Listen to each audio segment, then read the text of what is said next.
face east, look at the sun and say, everything, all the noble souls, all the deities, all that is good from the east, to you my prostrations. Please tell me, show me, guide me as to how I can become like you. What a beautiful way to start the day. In the evening you face the west and say, Om Namah Pradikshe Dishe. You in the west, everything you noble and great, please give it to me. And this you do, keeping the medium of sun in front of you. Again, you can look at the importance of sun as the constant inspirer. And one of the greatest mantras of the Rig Veda is, let all that is noble from everywhere come to me. Ano bhadrah pratavo yantu vishwatah. So that makes an accommodation in our mind and in our hearts to receive everything that is noble. So therefore, the beauty of light is when light enters an area of darkness, darkness cannot stay.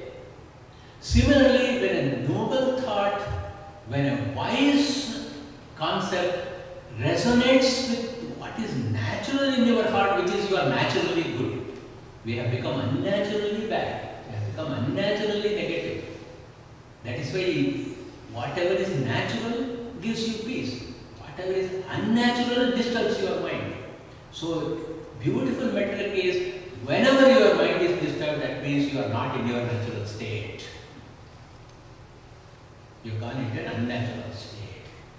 So to go into a natural state, there must be a daily reaffirmation that I will want to go back to my natural state. So in every morning you start facing east, trace each and every one of the 8 directions and just contemplate that all that is beautiful and noble come to me.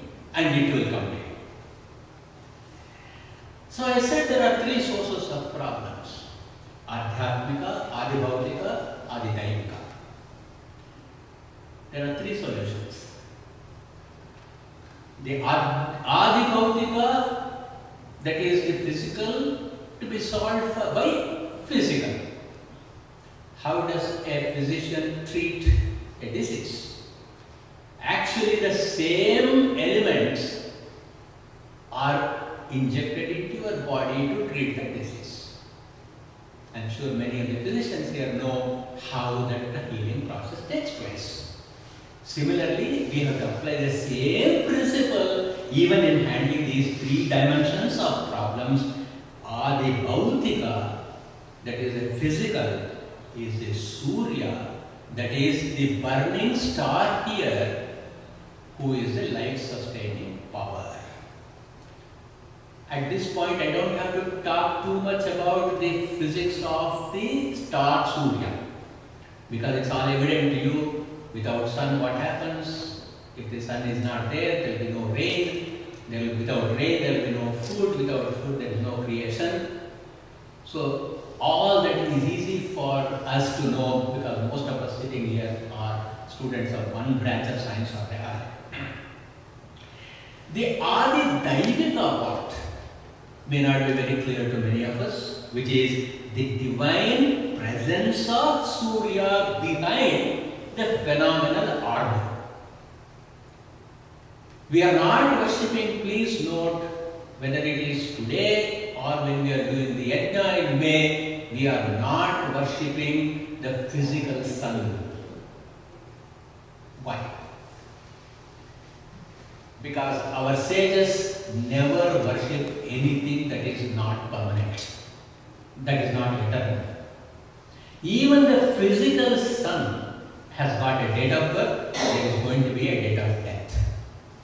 I am sure you all know that the sun is exactly in his middle of his age, 50 years. If you extrapolate human years, he is in his own age 50 years and 2 days.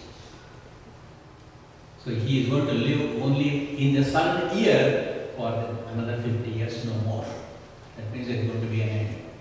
So we are not worshipping the physical sun, but we are worshipping the Daiva behind that sun. Someday when you have a chance, you please study the Ishavasya Upanishad, where there is a beautiful mantra which says that all the wisdom is hidden in the brilliance of and the glittering of this world. The whole creation is a glittering exterior. It is like you are having a gold box, and in that gold box you have a very, very precious jewel. And that jewel, you are not looking at that jewel because you are so attracted to this golden box, you are only admiring the cover. So our admiration for the creation has been only that outer covering. That's why Ishavasya said, Hiranmayena patrena satyasya vihitam mukham tattvam tushan apavru satya dharmana drishtaye. To be able to see Satya, what is truth, to be able to see what is dharma, for that we have to open this. So in the yajna, the priests are going to open that box for you to see the Satya dharma that is there behind it. Again, while during the yajna in May you are absorbed in the various rituals that are performing, today's purpose of our discussion is how to look behind the entire ritual and be present at a different state of consciousness, where you are not distracted by the activity that is going on, but by the concept that is behind it. So the Adhyatmika, or the spiritual aspects of Soorya, again as I said, needs three actions from us, which is yajna, participating in the physical yajna. We'll talk about the concept of yajna in the second half of our discussion. Then dana. Dana, offering charity, physically, financially and materially. If you bring a can of milk, if you come here and help in the setup of the yajnashala, if you give monetary help, all this is part of dana.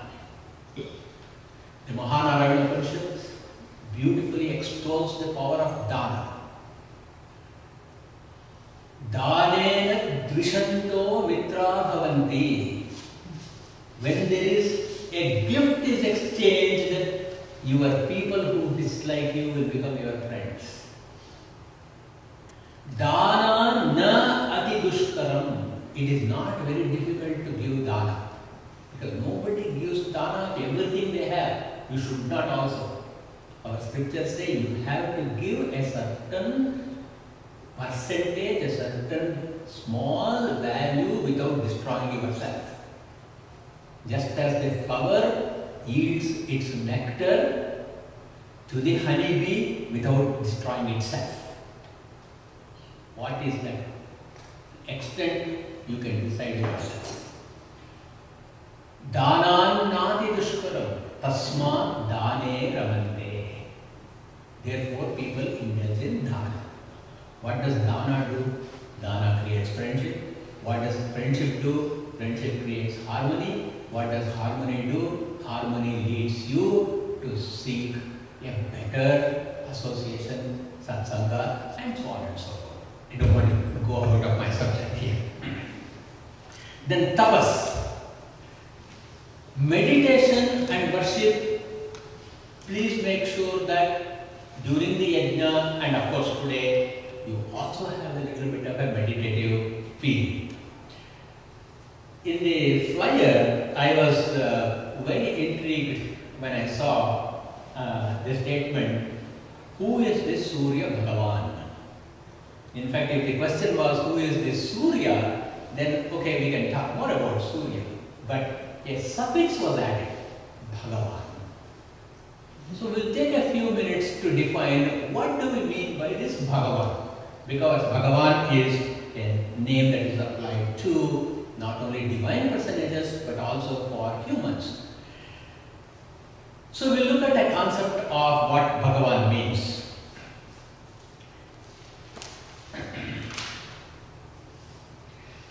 And in this structure, in addition to Bhagavan, I will also present to you the concept of Soorya. And then we'll look at a couple of mantras on Soorya. What is the concept of Yagna? How do we define Yagna? What is the purpose? What is the ritual? How do we define Agni? Why and how a Soorya Yagna is performed?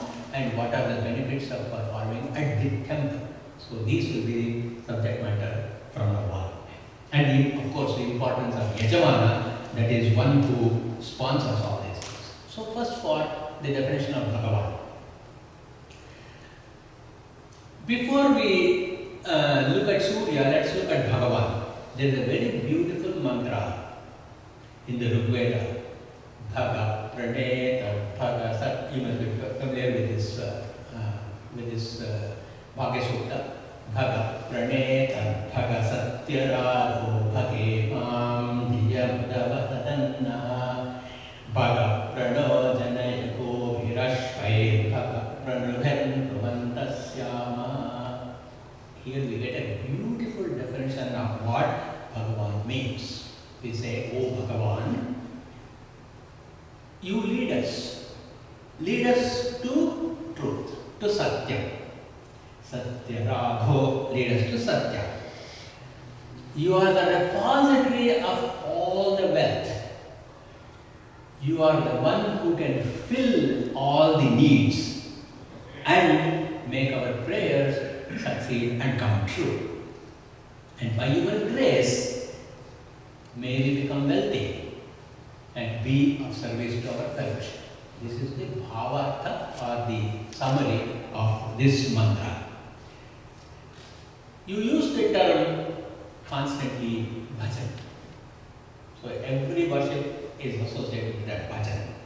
This bhajan comes from the root bhagam, that is worthy of worship. So Bhagavan is worthy of our worship.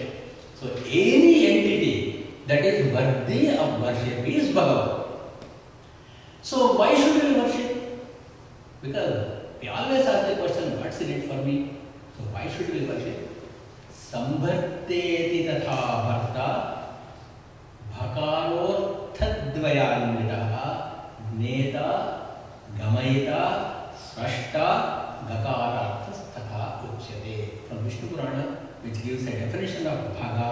Bha, there are two letters here, bha, ga. Bha means one who fulfills, one who is the Lord. Ga means one who leads, who is the creator, who is the deliverer.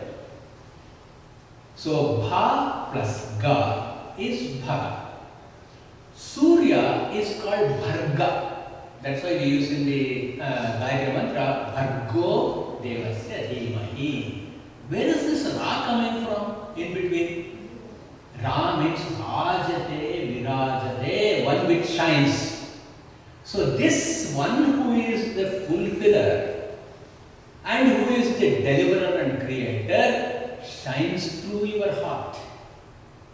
And therefore it is Bharga. And Soorya is called Bharga.